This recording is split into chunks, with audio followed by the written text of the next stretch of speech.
This is Dr. Schroeder with this week's video introduction to week number 2 of our class in transition to professional nursing practice. And well done, everybody. You've made it through your first week. It looks like everybody has figured out how to navigate around through the online classroom. Each one of you has been able to post your initial responses and give feedback to each other in the forums. And although I know that there's still a bit of a learning curve here and that everybody is getting comfortable at just learning exactly how to do exactly what you're doing and is what I'm doing right and all that. That's very natural for this point in the program. So just know that you are doing marvelously. Everybody's in class, everybody is participating, and that's kind of the main thing at this particular point in the game. In week number 1, the discussion was kind of twofold. 2 parts of the discussion question in week number 1. First part was to talk a little bit about your Strength Finders assessments, and we use that as a way to get you talking a little bit and get you thinking about what are some of the specific skills that you have or some of the qualities that you possess that you're going to be able to use later on in your leadership. And then the second part of that question was talking about nursing as a profession and how is nursing a profession? How would you, does nursing really meet the criteria for a profession as described by Greenwood? And as we discussed in the reading, or as you learned in your reading, this is an important question because a profession, I think most of us have an idea of what a profession is, or when we think of a professional. A professional is somebody who acts professionally, somebody who dresses professionally, and somebody who is in a job or is in a role that just isn't any other job, that just isn't working in the fast food industry or something. But of course, when we think of nursing, it's like, well, of course nursing fits the criteria for profession. All of us are in school, all of us have been through school, all of us have taken a state board examination. So why would it even come up as a question? And sometimes it does, because in fact, many nurses, up until recently, the majority of nurses graduate from a nursing college with only an associate's degree. An associate's degree is by definition not a professional degree. In some professions, you don't really consider it a true professional until you have a master's degree. That's why they call a bachelor's program is an undergraduate program. You're not really a full graduate from college until your master's degree. So there is some question as to whether nursing school in and of itself constitutes that educational component. Up until the 1950s, we didn't really even have any nursing theory to guide our practice. Theoretical component is another important part of this, aspect of what is a true profession. The question comes up, and it comes up in the class a little bit, as to, well, why is it even important to discuss? And the reason it's important to discuss is because nurses are increasingly taking on more professional roles in the hospitals and in our healthcare organizations. Because of that, we have to make sure that as a profession, we are meeting all the criteria of being able to meet that commitment.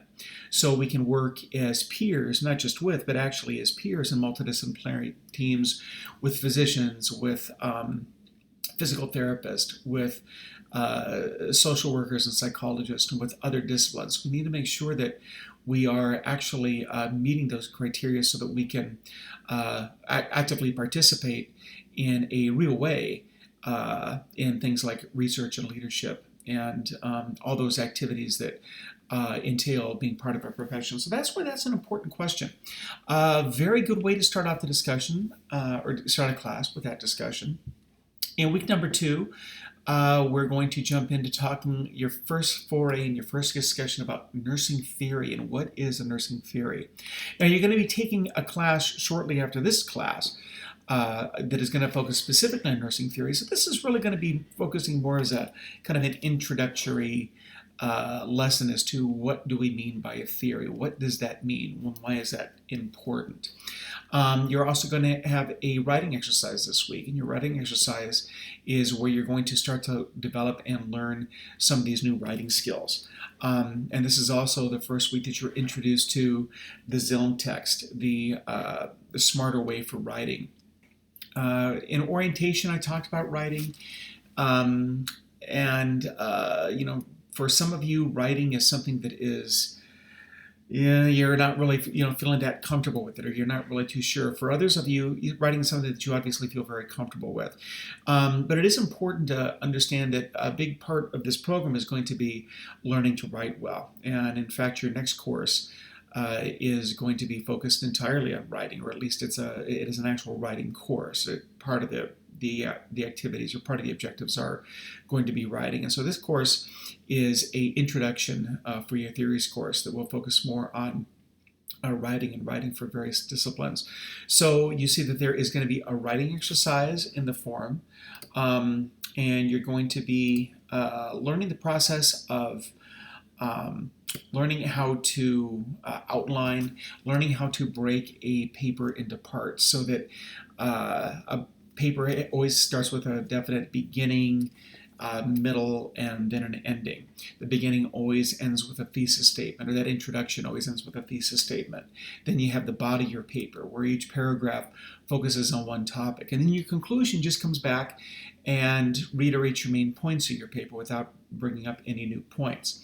And so the writing exercise is to help you to start to learn this particular skill, help to start to work on this particular skill. And you'll be giving everybody, or giving each other feedback on that. Also due by Sunday night of this week is going to be your first paper. Review the syllabus, review the assignment guidelines. It's a 3 to 4 page paper. We say 750 to 1,000 words, which is about a 3 to 4 page paper, roughly, double-spaced in APA format, talking about professional nursing practice. It's by design meant to be a fairly broad topic. It is, we leave the title very broad because we want you to be able to go ahead and basically you make it your paper and you tell us the title that you want to give it. And but essentially you're going to be talking about this transition from associate level nursing to professional nursing. What does that mean? What does that entail? Primarily, it's going to be a paper writing about what you've talked about and discussed in the discussion questions this week. And so I will be there to give you feedback on your paper when it is graded next week and when you turn it in. And also you'll be giving each other feedback in the discussion question when you're doing that writing exercise. I will be giving feedback to you as well. We're pretty much settled in. Everybody that's going to be in class, I think, has participated.